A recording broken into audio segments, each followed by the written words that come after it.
RCB இன்னைக்கு தோத்துச்சு. இன்னைக்கு யார் சந்தோஷமாக இருக்கிறானுங்களோ இல்லையோ, சிஎஸ்கே ஃபேன்ஸ் எல்லாருமே சந்தோஷமாக இருப்பானுங்க. அவனுக்கு தான் கொண்டாடுறானுங்க ஆர்சிபி இது பண்ணது. ரொம்ப கஷ்டமாக இருக்குது ஆர்சிபி தோத்தது. இந்த பத்ரிலாம் இருக்கானே, அவன்லாம் ரொம்ப சந்தோஷமாக இருக்கிறான். இந்த கமெண்டர்லாம் எல்லாருமே ஆர்சிபி தோக்கணும் தான் சொல்லிட்டு இருக்கானுங்க. ஐயோ, ஜியோ சினிமா கூட பார்த்துடலாம் போல். இந்த ஸ்டார் ஸ்போர்ட்ஸ் ஒன்று இருக்குது, அதை பார்க்கவே கூடாதுப்பா. அநியாயமாக பேசுகிறானுங்கடா. இந்த பத்ரிலாம் லாஸ்ட் வரைக்கும் ரொம்ப போட்டு கலாச்சின்னே இருந்தான். ஆர்சிபி தோத்துணும் சொல்லிட்டு. தோத்துச்சு. எல்லாம் சந்தோஷமாக இருங்க.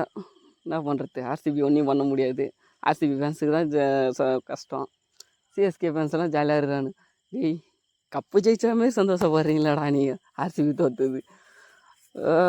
கமெண்டட்டர்ஸ் என்ன சொல்கிறது உங்களை, கேமரன் கிரீன், மேக்ஸ்வெல் 2 பேருமே ஓரளவுக்கு.